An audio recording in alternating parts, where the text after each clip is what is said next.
y empezó a grabar. No es mi culpa. Si quieren lo dejamos ahí para que se vea que está grabando. Y la voz también se está grabando. Eso que se ve que sube y baja, eso es la parte de la voz. Bien, ¿qué vimos la semana pasada?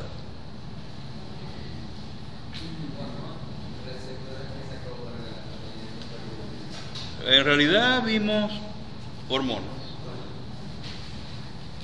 ¿Qué hablamos al principio en la clase? ¿Quién recuerda? Hablamos algo sobre el concepto. ¿Qué era una hormona?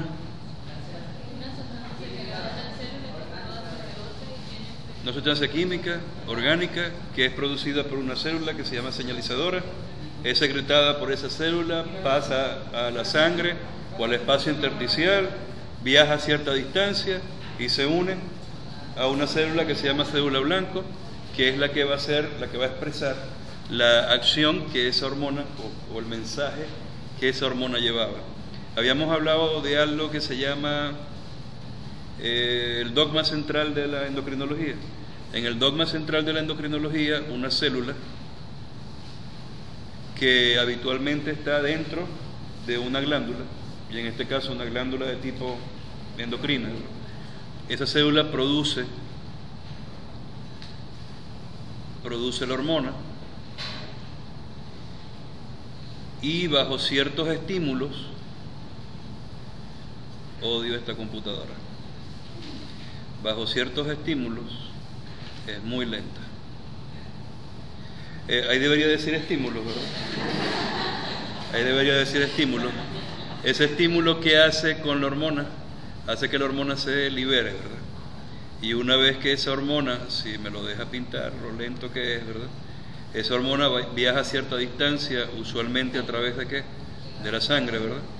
Luego que pase por la sangre, llega a una célula blanco que puede tener en su membrana algo que se llama receptor, una proteína que se llama receptor, pues, y esa hormona viaja por la sangre, se une al receptor, estimula el receptor, se forma un complejo que se llama complejo hormona-receptor, y cuando ese receptor se estimula, se genera ¿qué? Un segundo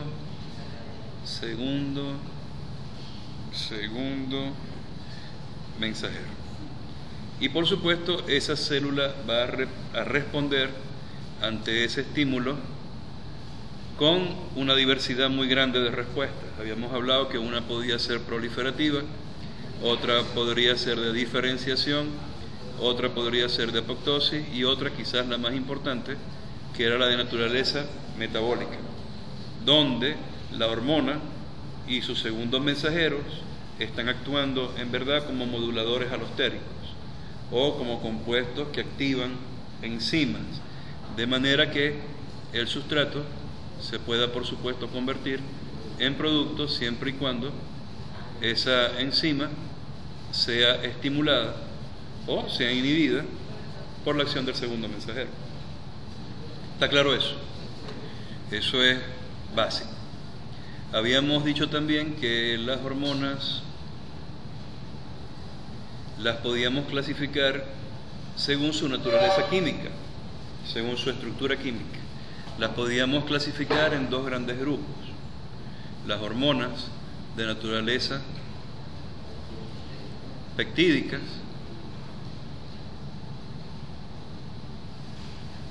y las hormonas de naturaleza lipídicas. Las hormonas de naturaleza peptídica las podíamos clasificar en aquellas que eran proteínas simples y en aquellas que eran glicoproteínas, aunque en general iban a actuar de la misma forma. Y las hormonas de naturaleza lipídica u hormonas de tipo liposolubles las íbamos a clasificar en hormonas de naturaleza esteroidea y hormonas de naturaleza eicosanoides. Las hormonas de naturaleza esteroidea se derivan del colesterol. El colesterol es la molécula madre y los eicosanoides se derivan de ácidos grasos que tienen 20 carbonos. En un espacio entre estas dos hormonas, en el limbo, se encuentran las hormonas que se derivan de un aminoácido.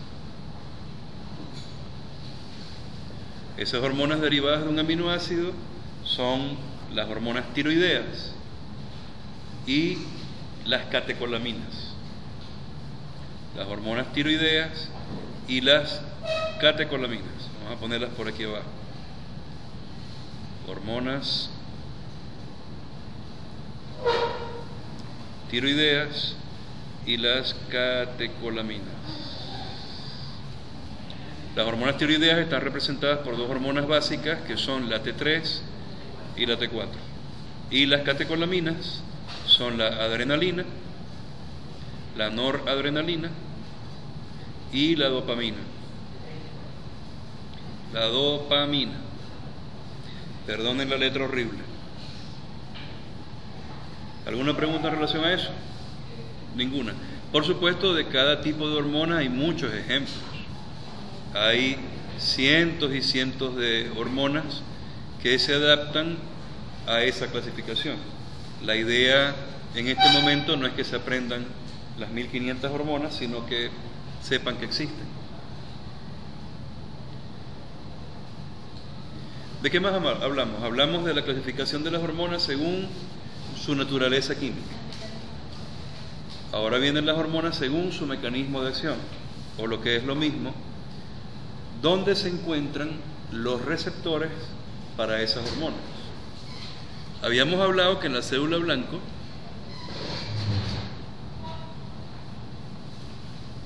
era el sitio donde iban a actuar las hormonas, ¿cierto? Y habíamos hablado de que las hormonas actúan gracias a que se unen a un receptor. Ese receptor casi siempre, o mejor dicho, siempre, es una proteína, es una molécula proteica. Es decir, otra función más de las proteínas. Las proteínas que tienen función receptora. Los receptores, dependiendo de su ubicación en la célula, yo los puedo dividir en tres tipos de receptores. Los receptores que se encuentran ¿en dónde? En la membrana plasmática. Pero también tengo receptores que se ubican ¿en dónde? En el citosol. Y también tengo receptores que se ubican en el núcleo. Entonces yo tengo tres tipos de ubicación para los receptores. Receptores de membrana, receptores citosólicos y receptores nucleares. Cada tipo de hormona va a tener unión a receptores, bien sea nucleares, bien sea citosólicos o bien sea de membrana. Hay ejemplos clásicos.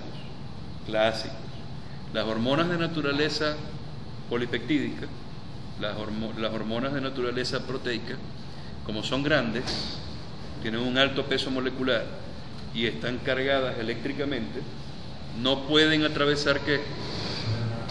La membrana plasmática. Las proteínas no pueden atravesar la membrana plasmática, pues son muy grandes.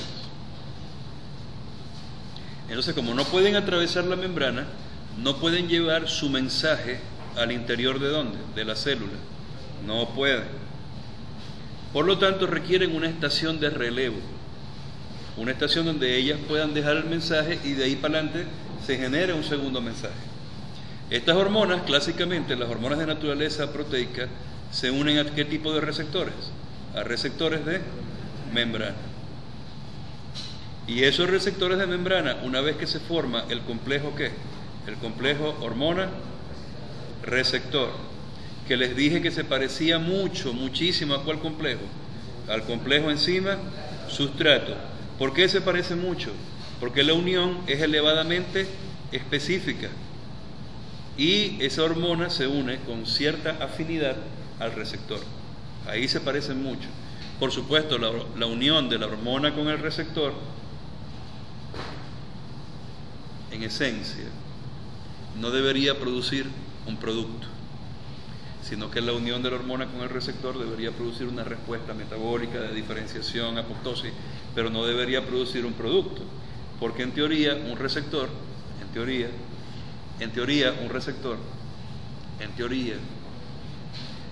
no es una enzima, sino que un receptor es un receptor, y la función del receptor es unirse a la hormona, no es producir, generar un producto, en teoría.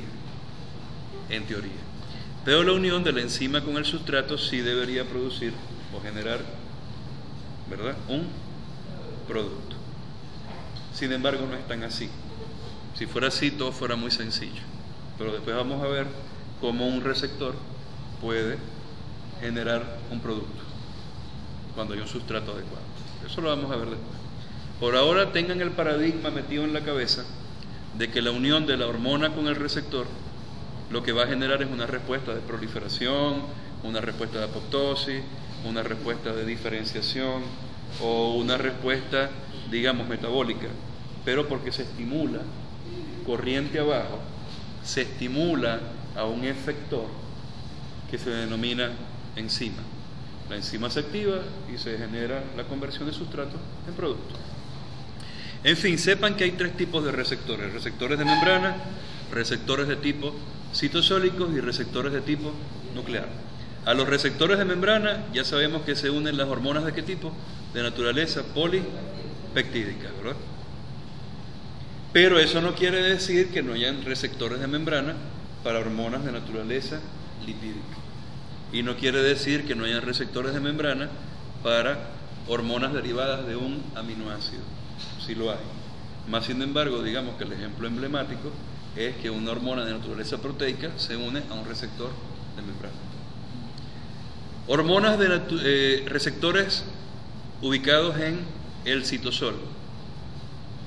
Generalmente son utilizados para las hormonas de naturaleza esteroidea. Los esteroides tienen generalmente receptores a nivel citosólico. Todos los esteroides tienen receptores a nivel citosólico. Se unen a esos receptores con muy alta afinidad. ¿Cuáles son esas hormonas de naturaleza esteroidea? Las que habíamos hablado. Recuerden que las hormonas de naturaleza esteroidea se dividen en glucocorticoides,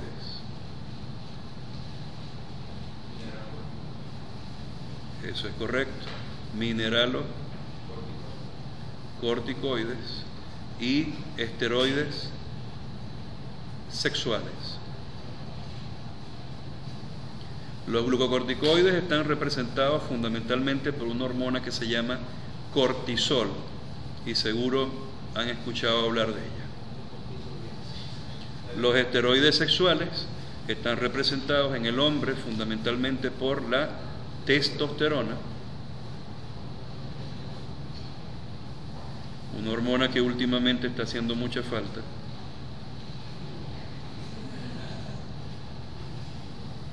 Y en la mujer, el estradiol, cada vez estáis peor, lapicito, el estradiol y la progesterona, que habíamos hablado de ella, ¿verdad? ¿Cuál? La histidina. La histidina no es ninguna hormona. A estudiar. Y de los mineralocorticoides, el más importante es la aldosterona.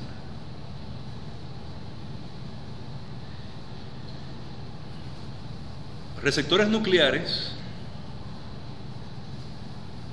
desde un punto de vista clásico, son los receptores a los cuales se unen las hormonas de naturaleza tiroidea, particularmente una hormona que se llama T3. La hormona tiroidea T3 se une fundamentalmente al núcleo. Eso no quiere decir que otras hormonas no puedan tener receptores nucleares.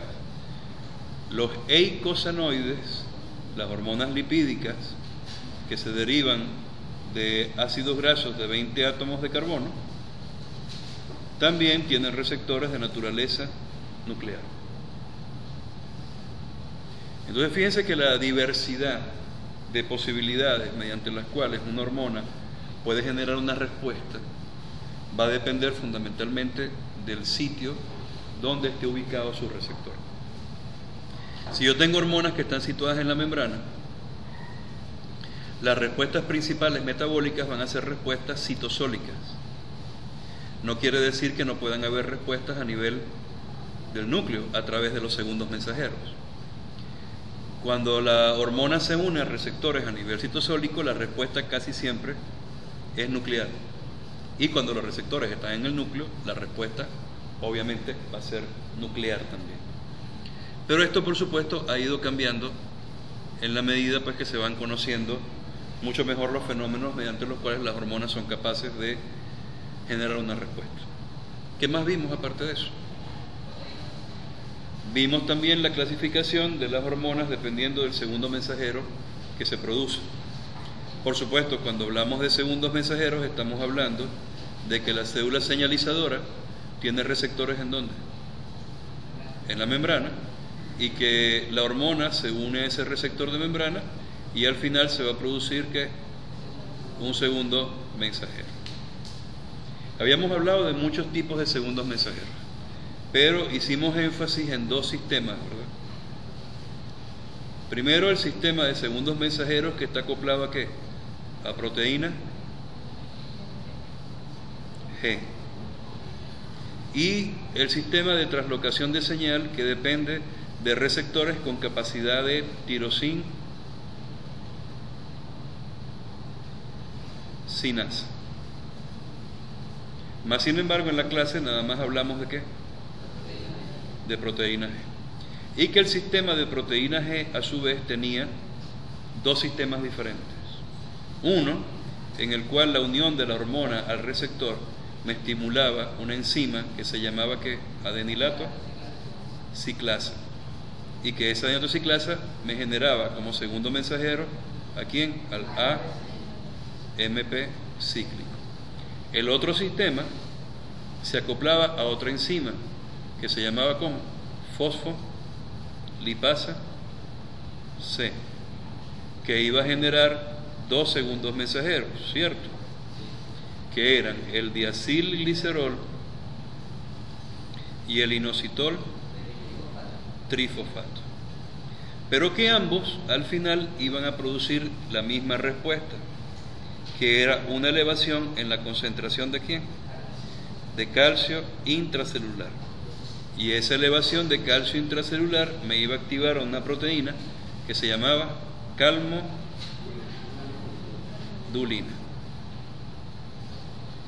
y que al final era la que iba a actuar como modulador alostérico positivo de muchas enzimas para que ellas catalizaran la conversión ¿de qué? Del sustrato a producto. Eso lo vimos en la clase anterior. ¿Alguna pregunta en relación con el sistema de translocación de señal dependiente de proteína G, formación de MP cíclico o formación de inositol trifosfato y diacilglicerol? ¿Alguna duda? ¿Alguna pregunta? Hoy es buen momento para preguntar, salvo que no hayan estudiado y no se lo recuerden. Eso es una posibilidad. ¿No hay pregunta? Perfecto. 20 puntos. Vamos a hablar un poquito de eso de receptores con actividad de tirosin quinasa. Los receptores con actividad de tirosin quinasa obviamente son receptores de membrana.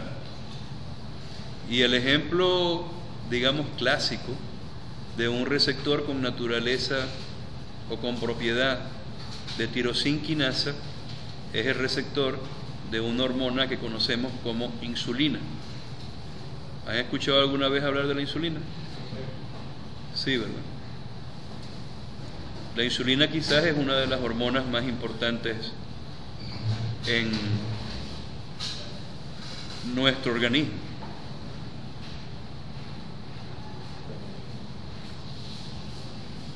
Pues la insulina es uno de los reguladores más importantes del metabolismo intermediario. ¿Cuáles son las características del receptor de insulina? Es un receptor que obviamente está ubicado en la membrana plasmática. ¿Qué podemos ver en ese receptor? Ese receptor, fíjense que tiene 4 porciones. que nosotros le llamamos 4 subunidades. Fíjense que 2 de las subunidades están fuera de la célula. Están fuera de la célula. Son unidades que llamamos unidades extracelulares y que en endocrinología se les denomina subunidades alfa. El receptor de insulina tiene 2 subunidades alfa. Pero fíjense que también hay otras subunidades que son largas y que tienen un espacio extracelular, un dominio extracelular, un dominio transmembrana, ¿verdad? Y un dominio intracelular. Estas subunidades se llaman subunidades beta. ¿Para qué servirán las subunidades alfa? ¿Para recibir qué? A la insulina. Correcto. Las subunidades alfa tienen sitios, tienen dominios que se llaman dominios ricos en cisteína, que permiten la unión del receptor con la insulina. Cuando la insulina se une al receptor, el receptor experimenta cambios conformacionales, cambios en su estructura tridimensional. De hecho, la unión de la hormona con el receptor cambia la conformación de las subunidades beta. Y de forma interesante, las subunidades beta se activan, particularmente en una región intracelular, un dominio intracelular de la subunidad beta que tiene capacidad de tirosincinasa. Y ustedes me dirán que es una tirosincinasa.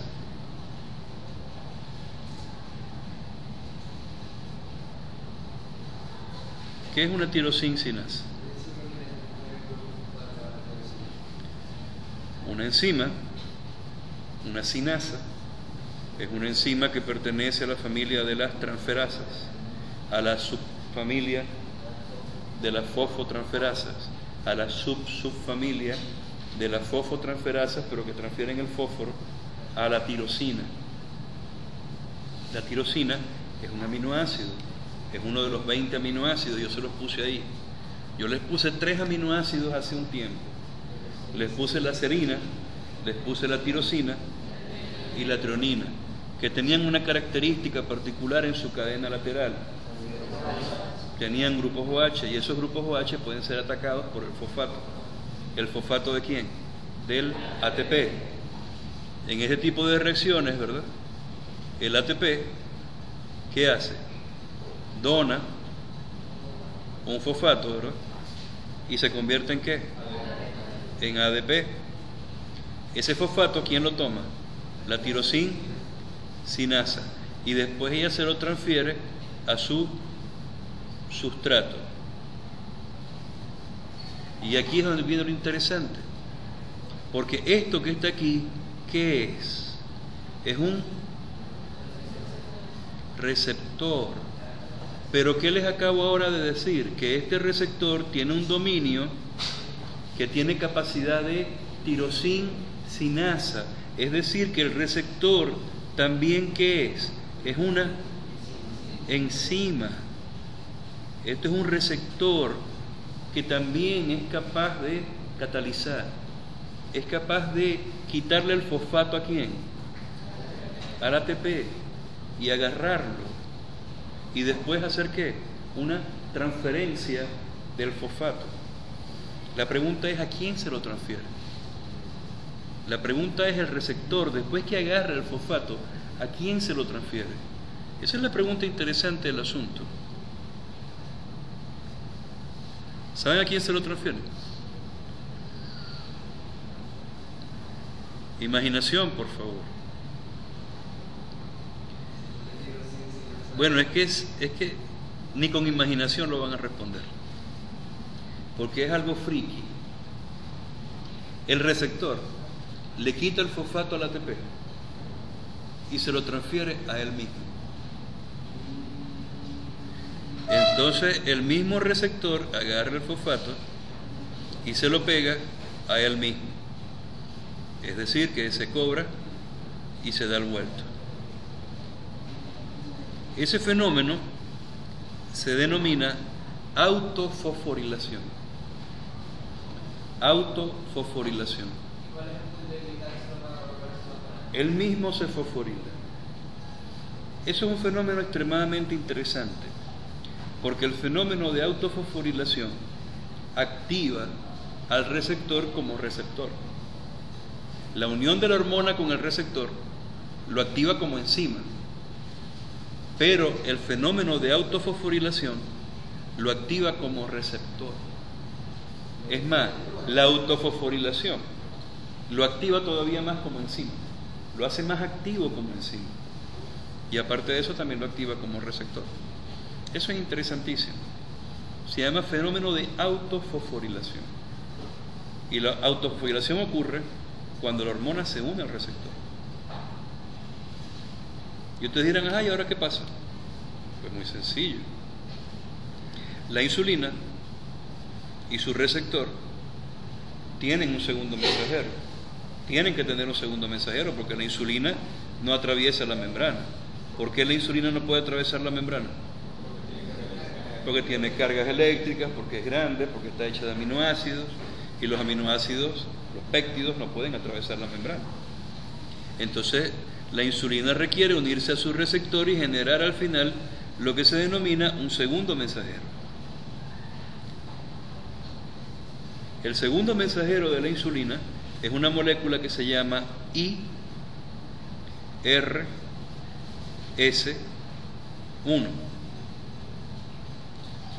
IRS1. La I significa insulin, la R significa receptor y la S significa sustrato. Entonces en español sería el sustrato número 1 del receptor de insulina. ¿Y por qué le llaman sustrato? Porque es sustrato del receptor. ¿Y qué hace el receptor como enzima? Es una sinasa, fosforila. Entonces, ¿qué le va a hacer el receptor al IRS1? Lo va a fosforilar. Entonces el receptor, ¿a quién agarra? Al ATP y lo convierte en ADP, le quita el fosfato y ¿a quién se lo pasa? Al IRS1. El IRS1 tiene 21 sitios de fosforilación. 21. Porque tiene 21 tirosinas que se pueden fosforilar. El IRS1 es una proteína. Y como toda proteína, ¿de qué está hecha? De aminoácidos. Y dentro de esos aminoácidos hay tirosinas. Y las tirosinas pueden ser atacadas por el receptor y pueden ser fosforiladas. El IRS1 tiene dos formas, una forma inactiva, desfosforilada, y una forma activa, fosforilada. ¿Y quién lo activa? El receptor de insulina. ¿Cuándo? Cuando al receptor se le une ¿qué? La hormona. El primer paso en la activación de ese sistema es la unión de la hormona con el receptor. El segundo paso es ¿qué? La autofosforilación. Y el tercer paso es la que se le llama heterofosforilación. Hetero. Homo, igual. Auto, el mismo. Hetero, a otra. Entonces el receptor de insulina hace autofosforilación, ya la vimos. Pero también hace heterofosforilación, es decir, que fosforila a proteínas diferentes a él. Entonces esto es una heterofosforilación, porque el IRS1 es diferente al receptor. Pero también el receptor es capaz de hacer un fenómeno que se denomina homofosforilación. Sí, señor. El receptor de insulina es capaz de fosforilar a receptores que estén cerca de él. los puede fosforilar. Eso se llama homofosforilación. Hetero, diferente, homo, igual. Entonces, este receptor puede ser sin problema fosforilado por el receptor de insulina, sin que a ese receptor se pegue la insulina. Fíjense que el receptor está vacío. Quien lo está fosforilando es el de al lado, el que está estimulado. A su vez, el receptor que se homofosforiló puede fosforilar a otra molécula de ¿qué? De IRS1. No vayan a poner como hizo un bachiller en el examen que me puso RS21, you can fly. No, señor, no es RS21, es IRS1. Eso fue un chiste bioquímico, cortesía de Balmora. ¿Alguna pregunta con respecto a eso? Primer paso entonces de un receptor que está acoplado a tirosincinasa, la unión de la hormona con el receptor. El segundo, cambios en la conformación tridimensional del receptor y activación de ¿qué? De la capacidad de tirosincinasa. Autofosforilación del receptor, homofosforilación de receptores y heterofosforilación con activación del segundo mensajero que conocemos como IRC1. Ahora, aquí viene lo bueno. En el IRC1, de aquí para adelante, vienen todas las respuestas de tipo metabólico, proliferativas, de apoptosis, etcétera, en las cuales está involucrado el receptor de insulina. Entonces, volvemos a hacer aquí la membrana plasmática. Vamos a hacerla ahora más pequeña, más fina y por supuesto con menos pulso. Ponemos aquí el receptor de insulina, no tan bonito como estaba antes, sino más feo, pero sigue siendo el receptor de insulina. ¿Y qué pasó con el IRC1? Se fosforiló, ¿verdad? ¿En cuántos sitios de tirosina se puede fosforilar? En 21. Por favor, no vayan a poner RS21. Ahora, el receptor, el segundo mensajero de insulina, nos puede dar dos tipos de respuesta. Una respuesta de tipo nuclear y una respuesta citosólica.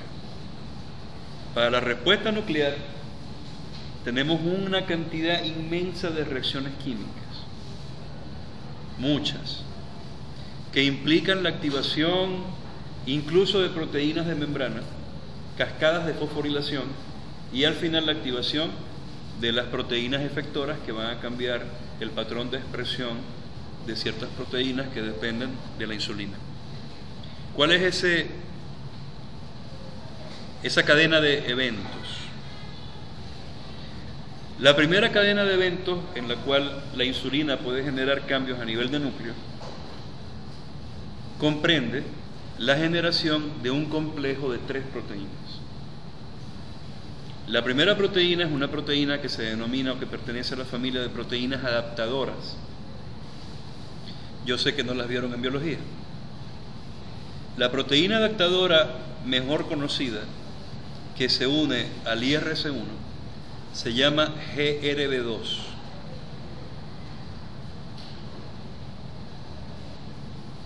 Del inglés Growth Factor Receptor Binding Protein número 2. Con decirles GRB2 es suficiente. La GRB2 tiene un dominio muy importante. ¿Qué está haciendo este dominio de la GRB2? ¿Se está uniendo a quién?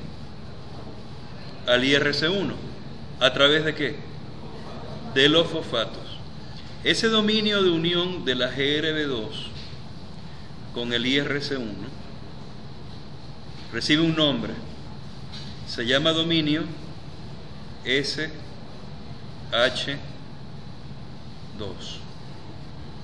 Ese dominio SH2 tiene características estructurales muy precisas que permiten que el IRC1 se pueda unir con la proteína GRB2. Eso lo vamos a profundizar en la siguiente clase. Fíjense que estamos formando un complejo de 2 proteínas. Eso es un dímero. Es un hetero dímero, porque está formado por dos monómeros diferentes, el IRC1 por un lado y la proteína GRB2 por el otro. Al mismo tiempo, esta proteína adaptadora, esta proteína GRB2, tiene otro dominio, que es bien bonito, que se llama dominio SH3. El dominio SH3 sirve para unirse a otra proteína interesantísima que se llama proteína SOS. SOS. La proteína SOS se activa cuando se une a la GRB2 y se une ¿a quién? Al IRC1. Si no se forma este complejo trimérico, la proteína SOS no se activa. Pero cuando se unen las tres, SOS se activa. ¿Qué hace SOS? SOS es capaz de recoger del citosol a una molécula que se llama GTP, que está a muy alta concentración en el citosol. ¿Por qué? ¿De dónde producimos el GTP? A partir del GDP, cuando le damos un fosfato, ¿verdad? ¿Gracias a quién?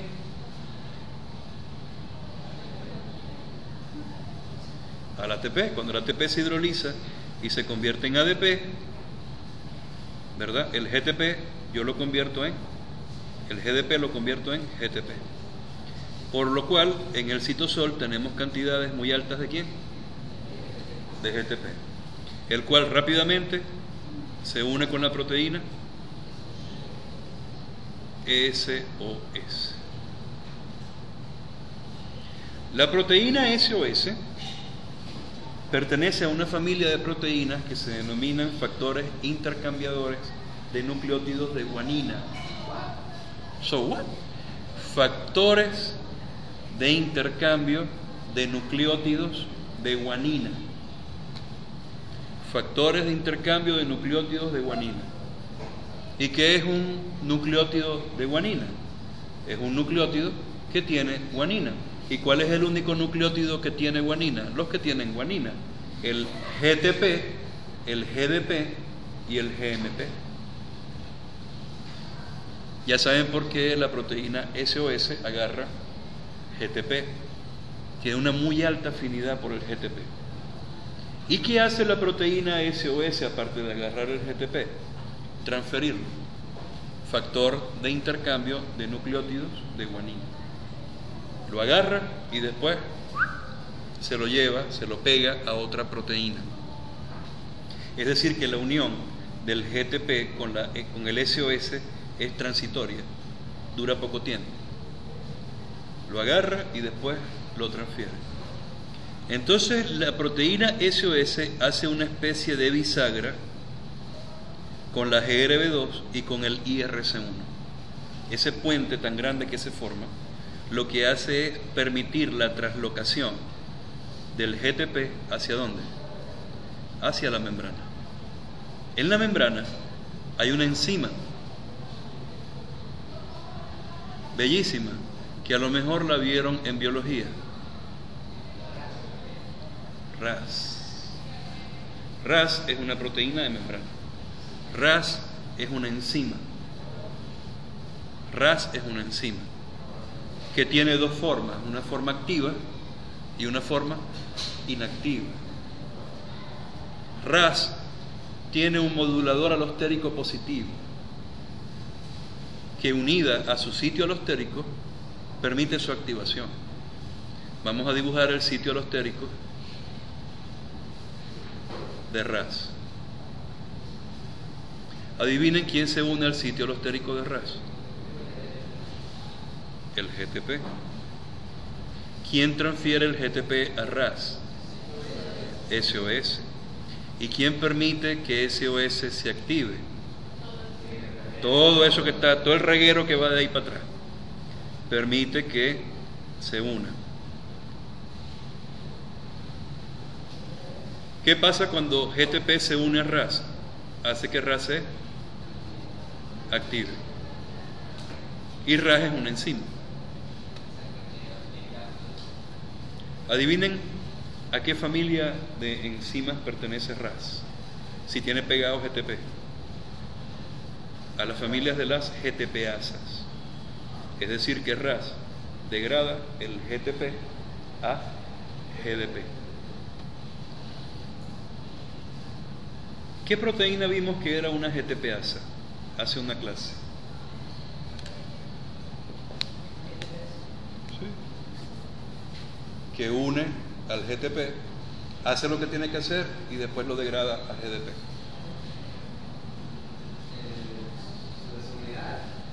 La subunidad alfa de la proteína G.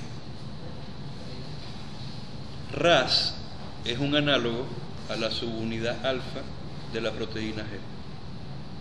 Es más, RAS es la subunidad alfa de la proteína G primitiva.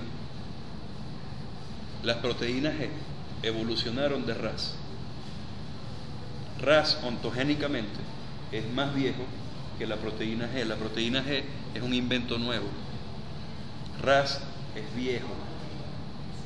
Digamos que la proteína G es un pollo y RAS es un velociraptor.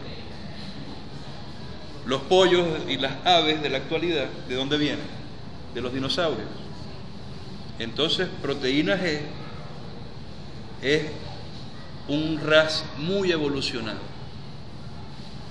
Proteína G, en la misma proteína G que tenemos, un monómero alfa y un dímero beta-gamma, ¿verdad?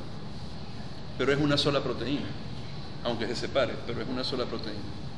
La subunidad alfa, ¿qué hace? Agarra al GTP, ella lo hidroliza y lo degrada a GDP.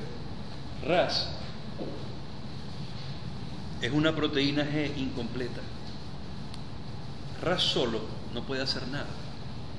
La subunidad alfa agarra el GTP, ¿verdad?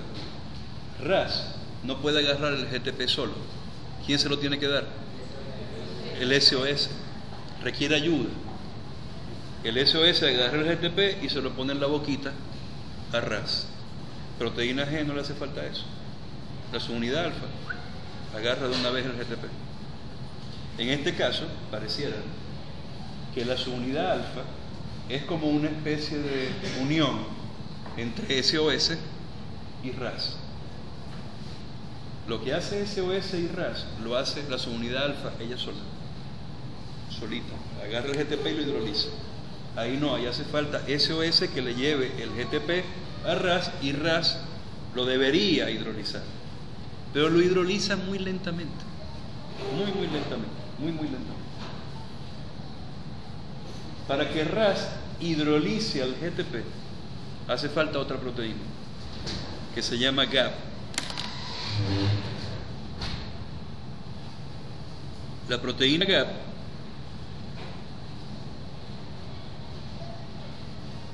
como las franelas, si esto me deja escribir, por supuesto. La proteína GAP incrementa la capacidad de RAS de degradar el GTP, de convertirlo en GDP. Pero GAP no nos interesa ahorita. Me interesa es RAS activado. ¿Gracias a quién? Al GTP, que viene de dónde? De OSOS, que se activa gracias a quién? A esto, que se activa gracias a quién? A que se une la insulina con el receptor. Bien, ¿qué hace RAS cuando está activo? RAS activo es como la subunidad alfa GTP. ¿Qué hace la subunidad alfa GTP? Es un modulador alostérico positivo de muchas enzimas. Entonces RAS GTP es modulador alostérico positivo de una enzima que se llama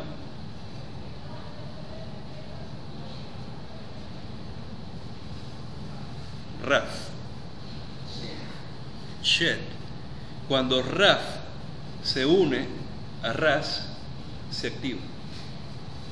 Y esta enzima, RAF, es una cinasa. Es una cinasa de la subfamilia de las serin treonin cinasas. ¿Dónde pegan el fosfato? En aminoácidos de serina y de treonina. Vamos a borrar por aquí, si me deja. Esta vaina sí es lenta. ¿Qué hace RAF?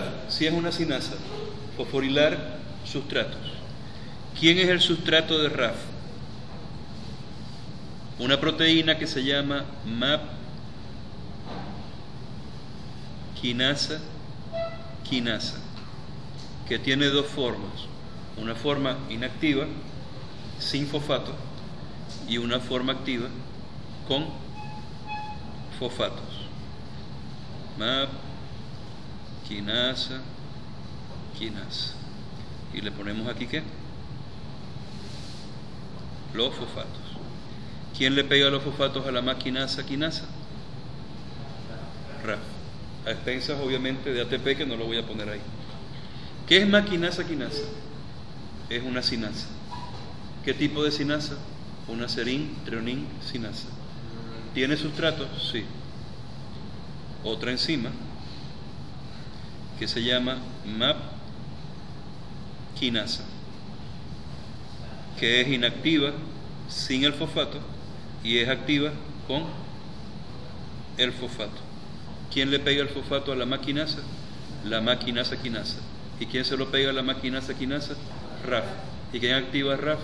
RAS. ¿Y quién activa RAS? SOS. ¿Y quién activa SOS? Todo esto. ¿Y quién activa todo esto?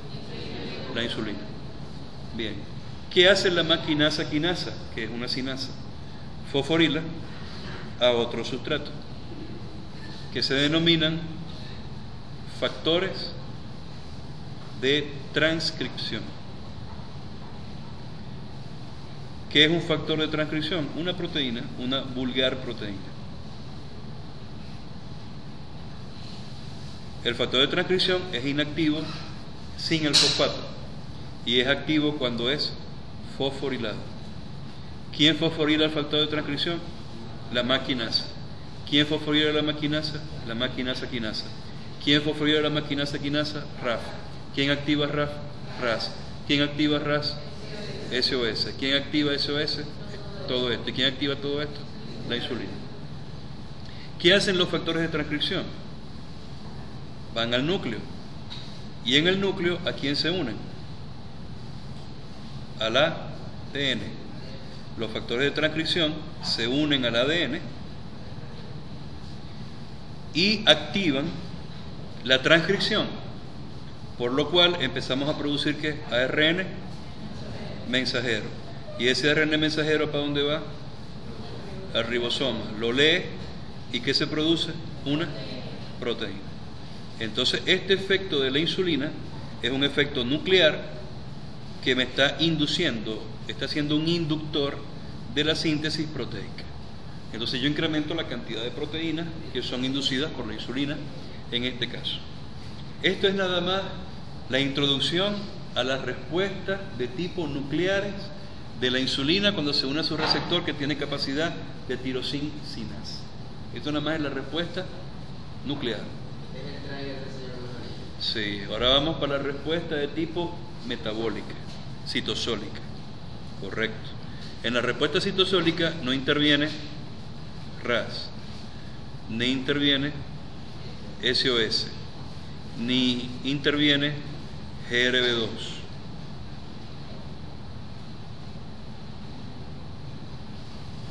Por eso es que yo amo mi Mac.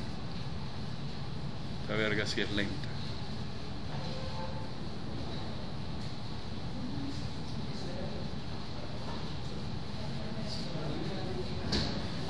Sí, eso es otro nivel. ¿Cómo sería la fulana respuesta metabólica?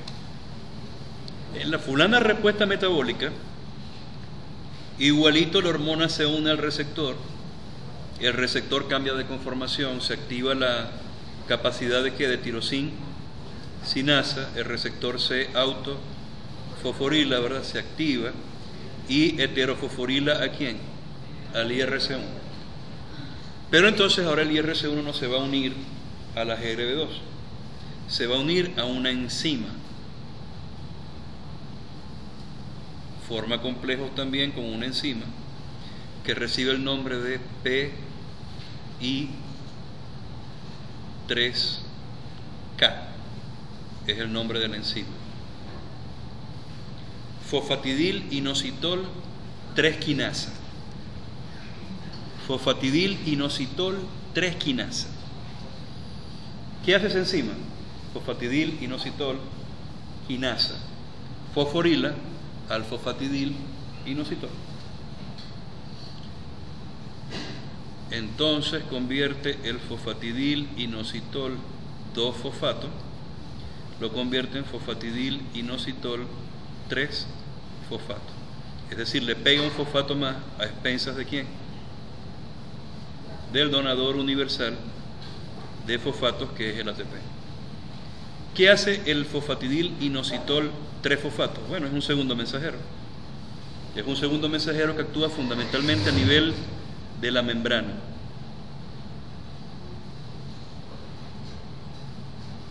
Este fosfatidil inositol trifosfato activa a enzimas de la membrana. Activa a enzimas de la membrana. Porque estas enzimas tienen un sitio alostérico. Tienen un sitio alostérico, ¿para quién? Para el fosfatidil inositol trifosfato. Cuando este segundo mensajero se une a la enzima se activa. Una de las principales enzimas blanco del fosfatidil inositol trifosfato es una enzima que se llama PDK.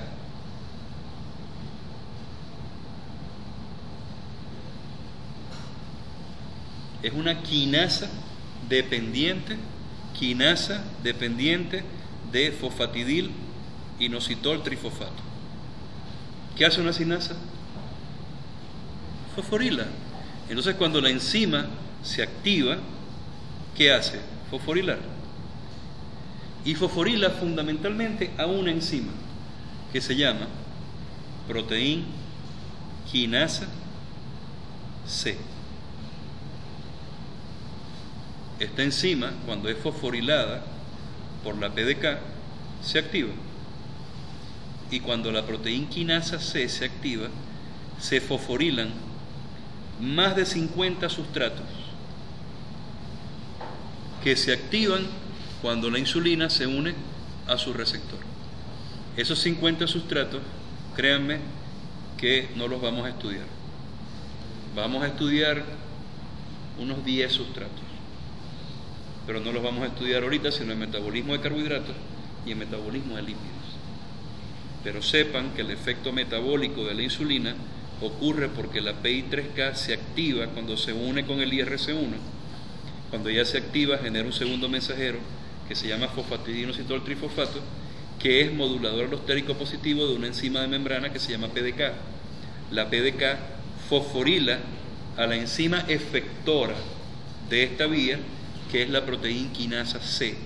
Y la proteína quinasa C, a expensas del ATP, se encarga de fosforilar a muchas proteínas citoplasmáticas que tienen que ver con el mecanismo de acción de la insulina.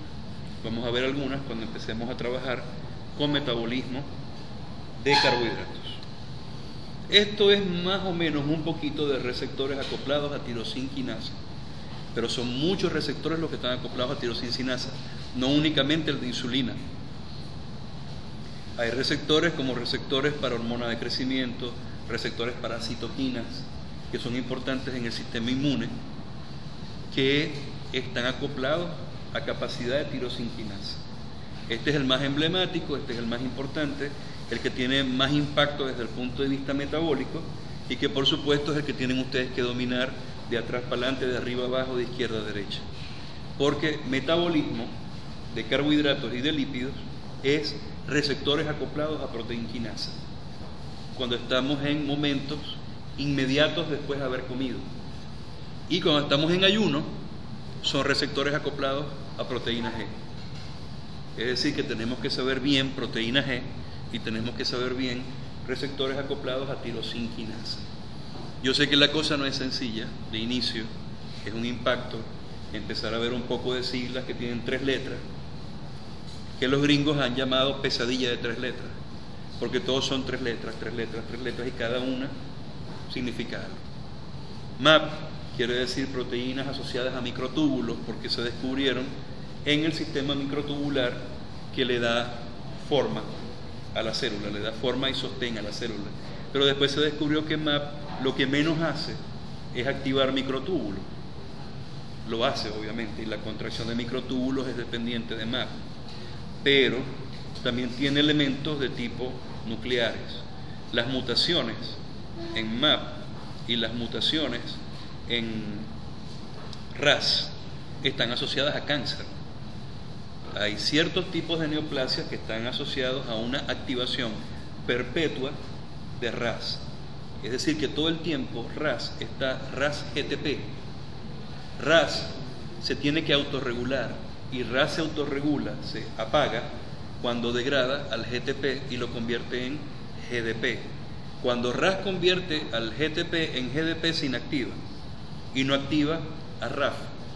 Y RAF entonces no activa ni a MAP quinasa, ni a MAP quinasa, ni a factores de transcripción nuclear. Cuando hay mutaciones importantes en RAS, RAS todo el tiempo está activo. Es más, hay mutaciones de RAS que hacen que se active sin que tenga el GTP. Sin GTP. Entonces todo el tiempo está de forma constitutiva activo. Y está dando señales ¿a dónde? A núcleo todo el tiempo. Y entonces las células se empiezan a duplicar de forma incontrolada. Y lo peor es que las células hijas van a adquirir la mutación en RAS que tienen las células madre. Es más, las mutaciones tienden a empeorar.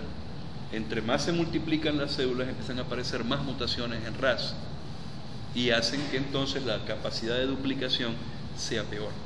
E imagínense si RAS es capaz de activar, por ejemplo, genes de desdiferenciación que hacen que las células muy diferenciadas se conviertan en células que sean menos diferenciadas y con más capacidad de replicación. Eso es parte, una pequeña parte de la génesis de algunos tipos de cáncer. Por eso hay medicamentos en la actualidad que bloquean la actividad de RAS. Si yo bloqueo RAS mutado, hago que no se active RAF, no se active MAP quinasa, no se active MAP quinasa y no se activen los factores de transcripción que van a núcleo a hacer que la célula prolifere. Entonces, en la actualidad, en la medida que se conocen mejor las bases moleculares de estas alteraciones, se pueden producir fármacos que actúen directamente sobre las vías que están alteradas. Eso se llama farmacología dirigida a target, a un blanco específico. Antiguamente, ¿qué era lo que hacían? Te inyectaban un tóxico que mataba a la célula. Chévere. El problema es que te mataban a la célula neoplásica, pero también te mataban a las células normales. Entonces, si yo busco una proteína que sea capaz de unirse a un RAS que ha cambiado y que se parece poco al RAS normal, yo estoy buscando un target, estoy buscando un blanco que es mucho más específico que matar a la célula. Entonces puedo bloquear la capacidad replicativa de la célula, ya eso es algo. Pero también puedo activar la capacidad de apoptosis de esa célula, de manera de que se muera esa y no se mueran las demás. No es lo mismo morir por apoptosis que morir por necrosis. Son dos vías de muerte completamente diferentes y muy probablemente, si nos da tiempo, vamos a hablar de muerte celular y vamos a hablar de formas de cómo una célula puede morir y cómo podemos evitar que se muera o cómo podemos hacer que se muera más rápido. Ambos elementos pueden ser útiles en algún momento. Entonces, bueno, esto es lo que les quería dar el día de hoy. Fíjense que está grabando. Ahí dice 59, es decir, casi una hora. Si le damos ahí, se debería grabar. Vamos a darle